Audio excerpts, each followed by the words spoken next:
Are organic foods safer or healthier than conventional alternatives? Two separate questions. Some consumers are interested in getting more nutrients, whereas others are more concerned about getting less pesticides. Let's do nutritious first. Hundreds of studies reviewed, and they didn't find significant differences for most of the traditional nutrients like vitamins and minerals, and so concluded that despite the widespread perception that organically produced foods are more nutritious, they didn't find robust evidence to support that perception. They did, however, find higher levels of phenolic phytonutrients.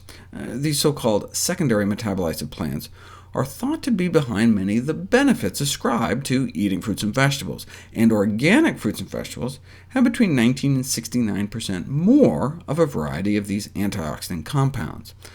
The theory was that these phytonutrients are created by the plant for its own protection. For example, broccoli releases the bitter compound sulforaphane when the plant is chewed to ward off those who would eat it. Bugs take a bite and be like, ew, this tastes like broccoli. But pesticide-laden plants are bitten less by bugs, and so may be churning out less of these compounds, whereas plants raised organically are in a fight for their lives and necessarily have to produce more protection.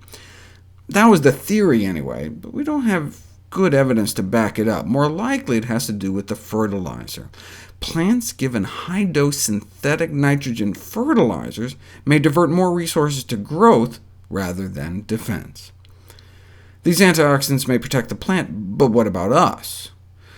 More antioxidant phytonutrients in organic vegetables, and so yes, more antioxidant activity, but also more anti-mutagenic activity. They exposed bacteria to a variety of mutagenic chemicals like benzopyrene, the polycyclic aromatic hydrocarbon found in barbecued meat, or IQ, the heterocyclic amine found in grilled, broiled, fried meats, as well as cigarette smoke.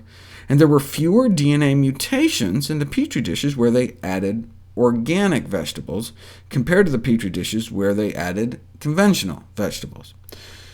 Preventing DNA damage in bacteria is one thing, but what about effects on actual human cells? For example, yes, organic strawberries may taste sweeter and better, and have higher antioxidant activity and more phenolic phytonutrients, but let's stack them up head-to-head against human cancer cells. Extracts from organically grown strawberries suppress the growth of colon cancer cells and breast cancer cells significantly better than extracts from conventional strawberries.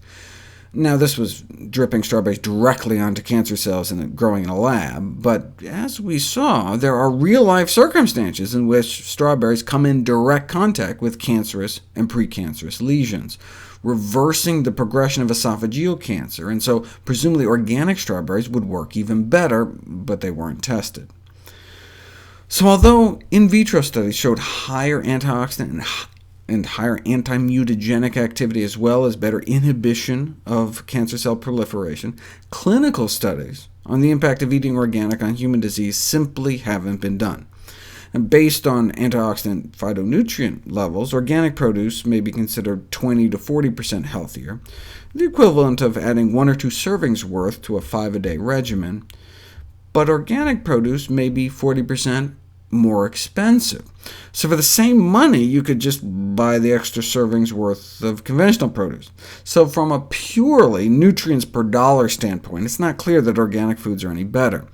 But people may buy organic foods to avoid chemicals, not just because they're more nutritious, which brings us to the next question, or are organic foods safer? Which I'll address next.